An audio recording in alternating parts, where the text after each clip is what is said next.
A Tale of Two Cities by Charles Dickens. Book the Third, The Track of a Storm. Chapter 9, The Game Made. While Sidney Carton and the sheep of the prisons were in the adjoining dark room, speaking so low that not a sound was heard, Mr. Lorry looked at Jerry in considerable doubt and mistrust. That honest tradesman's manner of receiving this look did not inspire confidence. He changed the leg on which he rested as often as if he had 50 of those limbs, and were trying them all. He examined his fingernails with a very questionable closeness of attention, and whenever Mr. Lorry's eye caught his, he was taken with that peculiar kind of short cough, requiring the hollow of a hand before it, which is seldom, if ever, known to be an infirmity attendant on perfect openness of character. "Jerry," said Mr. Lorry, "come here." Mr. Cruncher came forward sideways, with one of his shoulders in advance of him. "What have you been besides a messenger?" After some cogitation, accompanied with an intent look at his patron, Mr. Cruncher conceived the luminous idea of replying, "Agricultural character." "My mind misgives me much," said Mr. Lorry, angrily shaking a forefinger at him, "that you have used the respectable and great house of Tellson's as a blind, and that you have had an unlawful occupation of an infamous description. If you have, don't expect me to befriend you when you get back to England. If you have, don't expect me to keep your secret. Tellson's shall not be imposed upon." "I hope, sir," pleaded the abashed Mr. Cruncher, "that a gentleman like yourself, who I've had the honour of odd-jobbing till I'm grey-headed, would think twice about harming of me, even if it was so. I don't say it is, but even if it was, and which it is to be took into account that if it was, it wouldn't even then be all o' one side. There'd be two sides of it. There might be medical doctors at the present hour picking up their guineas where an honest tradesman doesn't pick up his fardens. Fardens? No, nor yet his half-fardens. Half-fardens? No, nor yet his quarter, banking away like smoke at Tellson's, and a cocking of their medical eyes at that tradesman on the sly, going in and going out to their own carriages, equally like smoke, if not more so. Well, that'd be imposing too on Tellson's, for you cannot sauce the goose and not the gander. And here's Mrs. Cruncher, or leastwise was in the old England times and would be tomorrow, if cause given, a flopping again the business to that degree as is ruinating stock ruinating. Whereas them medical doctors' wives don't flop catch 'em at it, or if they flop, their floppings goes in favour of more patients. And how can you rightly have one without t'other? Then what were undertakers, and what were parish clerks, and what were sextons, and what were private watchmen, all avaricious and all in it? A man wouldn't get much by it, even if it was so. And what little a man did get would never prosper with him, Mr. Lorry. He'd never have no good of it. He'd want all along to be out of the line if he could see his way, but being once in, even if it was so." "Oh," cried Mr. Lorry, rather relenting nevertheless, "I am shocked at the sight of you." "Now what I would humbly offer to you, sir," pursued Mr. Cruncher, "even if it was so, which I don't say it is—" "Don't prevaricate," said Mr. Lorry. "No, I will not, sir," returned Mr. Cruncher, as if nothing were further from his thought or practice, "which I don't say it is. What I would humbly offer to you, sir, would be this. Upon that there stool, at that there bar, sets that there boy of mine, brought up and growed up to be a man what will errand you, message you, general light job you till your eels is where your head is, if such should be your wishes. If it was so, which I still don't say it is, for I will not prevaricate to you, sir, let that there boy keep his father's place, and take care of his mother. Don't blow upon that boy's father. Do not do it, sir, and let that father get into the line of the regular digging, and make amends for what he would have undug if it was so, by digging of him in with a will, and with conwictions respecting the future keeping of him safe. That, Mr. Lorry," said Mr. Cruncher, wiping his forehead with his arm as an announcement that he had arrived at the peroration of his discourse, "is what I would respectfully offer to you, sir. A man don't see all this here a-going on dreadful around him in the way of subjects without heads, dear me, plentiful enough to bring the price down to porterage, and hardly that without having a serious thoughts of things. And these here would be mine, if it was so entreating of you to bear in mind that what I just said now, I up and said in the good cause when I might have kept it back." "That at least is true," said Mr. Lorry. "Say no more now. It may be that I shall yet stand your friend if you deserve it, and repent in action, not in words. I want no more words." Mr. Cruncher knuckled his forehead as Sidney Carton and the spy returned from the dark room. "Adieu, Mr. Barsad," said the former. "Our arrangement thus made, you have nothing to fear from me." He sat down in a chair on the hearth, over against Mr. Lorry. When they were alone, Mr. Lorry asked him what he had done. "Not much. If it should go ill with the prisoner, I have ensured access to him once." Mr. Lorry's countenance fell. "It is all I could do," said Carton. "To propose too much would be to put this man's head under the axe, and as he himself said, nothing worse could happen to him if he were denounced. It was obviously the weakness of the position. There is no help for it." "But access to him," said Mr. Lorry. "If it should go ill before the tribunal, will not save him." "I never said it would." Mr. Lorry's eyes gradually sought the fire. His sympathy with his darling and the heavy disappointment of his second arrest gradually weakened them. He was an old man now, overborne with anxiety of late, and his tears fell. "You are a good man and a true friend," said Carton in an altered voice. "Forgive me if I notice that you are affected. I could not see my father weep and sit by careless, and I could not respect your sorrow more if you were my father. You are free from that misfortune, however." Though he said the last words with a slip into his usual manner, there was a true feeling and respect both in his tone and in his touch that Mr. Lorry, who had never seen the better side of him, was wholly unprepared for. He gave him his hand, and Carton gently pressed it. "To return to poor Darnay," said Carton. "Don't tell her of this interview or this arrangement. It would not enable her to go to see him. She might think it was contrived, in case of the worst, to convey to him the means of anticipating the sentence." Mr. Lorry had not thought of that, and he looked quickly at Carton to see if it were in his mind. It seemed to be. He returned the look, and evidently understood it. "She might think 1,000 things," Carton said, "and any of them would only add to her trouble. Don't speak of me to her. And as I said to you when I first came, I had better not see her. I can put my hand out to do any little helpful work for her that my hand can find to do without that. You're going to her, I hope? She must be very desolate tonight. I am going now, directly. I am glad of that. She has such a strong attachment to you and reliance on you. How does she look?" "Anxious and unhappy, but very beautiful."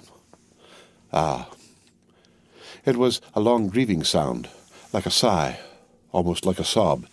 It attracted Mr. Lorry's eyes to Carton's face, which was turned to the fire.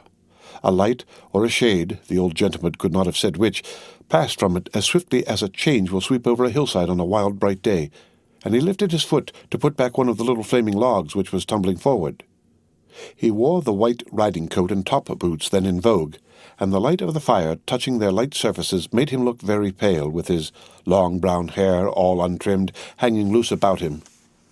His indifference to fire was sufficiently remarkable to elicit a word of remonstrance from Mr. Lorry.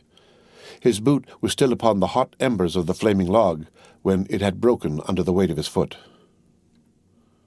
"I forgot it," he said. Mr. Lorry's eyes were again attracted to his face. Taking note of the wasted air which clouded the naturally handsome features, and having the expression of prisoners' faces fresh in his mind, he was strongly reminded of that expression. "And your duties here have drawn to an end, sir?" said Carton, turning to him. "Yes. As I was telling you last night when Lucie came in so unexpectedly, I have at length done all that I can do here.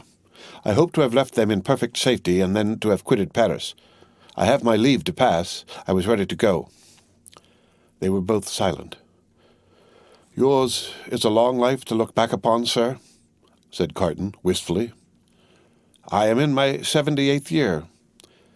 You have been useful all your life, steadily and constantly occupied, trusted, respected, and looked up to. I have been a man of business ever since I have been a man. Indeed, I may say that I was a man of business when a boy. See what a place you fill at 78. How many people will miss you when you leave it empty?" "A solitary old bachelor," answered Mr. Lorry, shaking his head. "There is nobody to weep for me." "How can you say that? Wouldn't she weep for you? Wouldn't her child?" Yes, thank God. I didn't quite mean what I said." "It is a thing to thank God for, is it not? Surely. Surely. If you could say, with truth, to your own solitary heart tonight, I have secured to myself the love and attachment, the gratitude or respect of no human creature. I have won myself a tender place in no regard. I have done nothing good or serviceable to be remembered by. Your 78 years would be 78 heavy curses, would they not? You say truly, Mr. Carton. I think they would be. Sidney turned his eyes again upon the fire, and after a silence of a few moments said, I should like to ask you, does your childhood seem far off? Do the days when you sat at your mother's knee seem days of very long ago? Responding to his softened manner, Mr. Lorry answered, 20 years back, yes. At this time of my life, no. For as I draw closer and closer to the end, I travel in the circle, nearer and nearer to the beginning. It seems to be one of the kind smoothings and preparings of the way. My heart is touched now by many remembrances that had long fallen asleep, of my pretty young mother, and I so old, and by many associations of the days when what we call the world was not so real with me, and my faults were not confirmed in me. I understand the feeling, exclaimed Carton with a bright flush. And you are the better for it? I hope so. Carton terminated the conversation here by rising to help him on with his outer coat. But you, said Mr. Lorry, reverting to the theme, you are young. Yes, said Carton, I am not old, but my young way was never the way to age. Enough of me. And of me, I am sure, said Mr. Lorry. Are you going out? I'll walk with you to her gate. You know my vagabond and restless habits. If I should prowl about the streets a long time, don't be uneasy.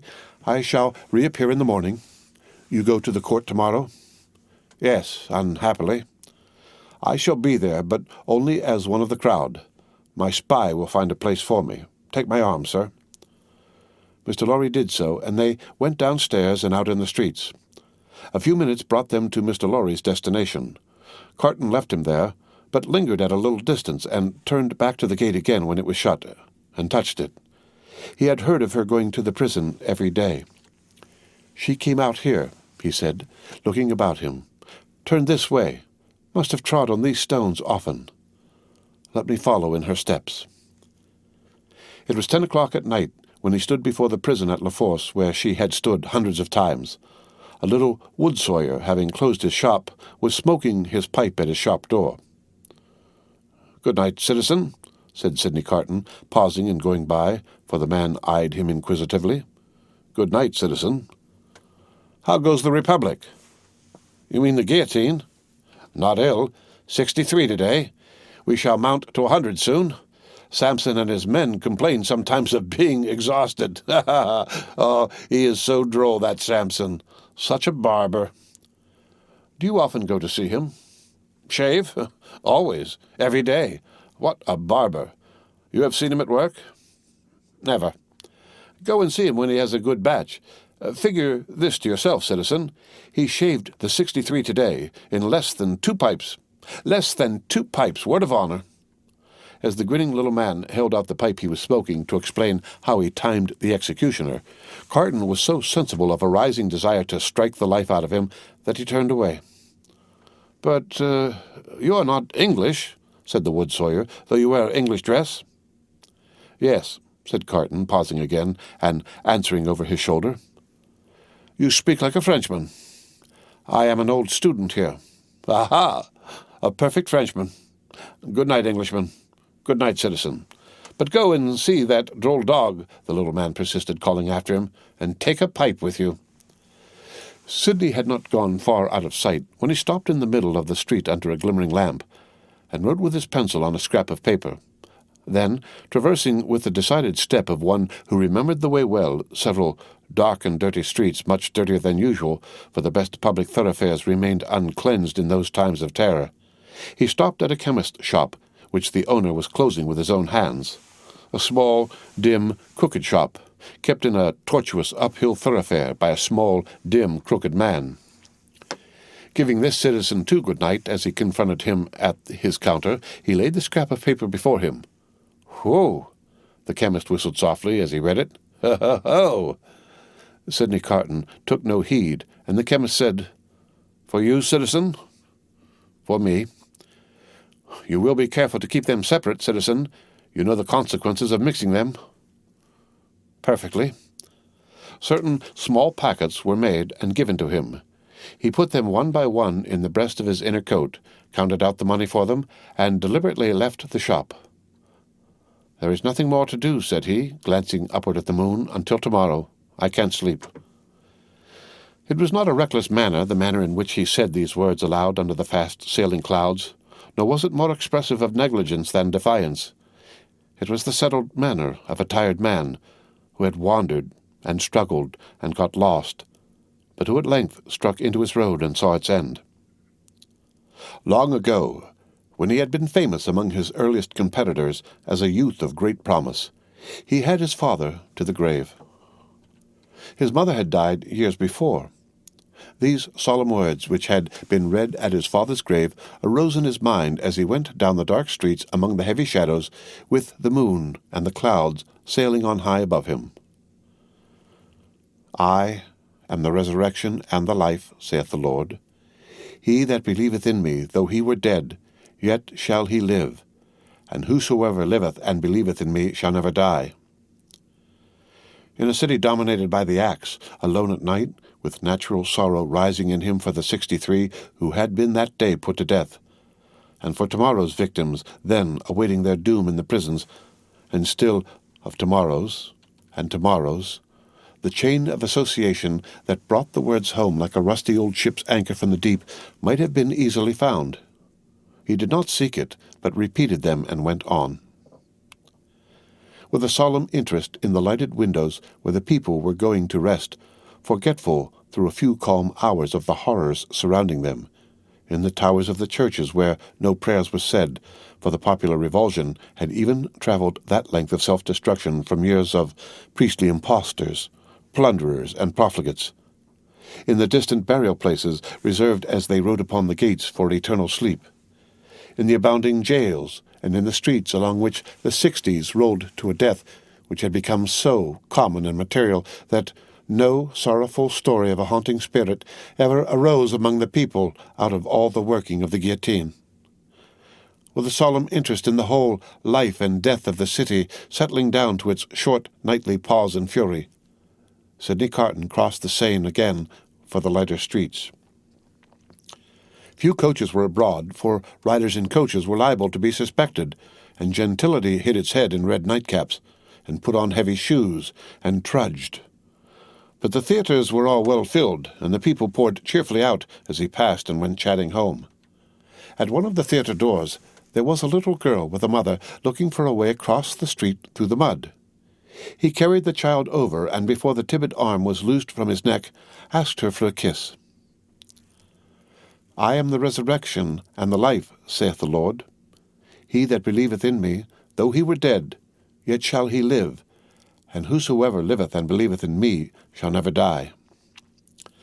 Now that the streets were quiet and the night wore on, the words were in the echoes of his feet and were in the air. Perfectly calm and steady, he sometimes repeated them to himself as he walked, but he heard them always. The night wore out, and as he stood upon the bridge, listening to the water as it splashed the river walls of the island of Paris, where the picturesque confusion of houses and cathedral shone bright in the light of the moon, the day came coldly, looking like a dead face out of the sky. Then the night, with the moon and the stars, turned pale and died, and for a little while it seemed as if creation were delivered over to death's dominion. But the glorious sun, rising, seemed to strike those words, that burden of the night, straight and warm to his heart in its long, bright rays. And looking along them with reverently shaded eyes, a bridge of light appeared to span the air between him and the sun, while the river sparkled under it. The strong tide, so swift, so deep and certain, was like a congenial friend. In the morning stillness he walked by the stream, far from the houses, and in the light and warmth of the sun fell asleep on the bank. When he awoke and was afoot again, he lingered there yet a little longer, watching an eddy that turned and turned purposeless, until the stream absorbed it and carried it on to the sea. Like me. A trading boat with a sail of the softened color of a dead leaf then glided into his view, floated by him, and died away. As its silent track in the water disappeared, The prayer that had broken up out of his heart for a merciful consideration of all his poor blindnesses and errors ended in the words, "I am the resurrection and the life." Mr. Lorry was already out when he got back, and it was easy to surmise where the good old man was gone. Sidney Carton drank nothing but a little coffee, ate some bread, and, having washed and changed to refresh himself, went out to the place of trial. The court was all astir and abuzz when the black sheep, whom many fell away from in dread, pressed him into an obscure corner among the crowd. Mr. Lorry was there, and Dr. Manette was there. She was there, sitting beside her father. When her husband was brought in, she turned a look upon him so sustaining, so encouraging, so full of admiring love and pitying tenderness, yet so courageous for his sake, that it called the healthy blood into his face, brightened his glance, and animated his heart. If there had been any eyes to notice the influence of her look on Sidney Carton, it would have been seen to be the same influence exactly. Before that unjust tribunal there was little or no order of procedure ensuring to any accused person any reasonable hearing.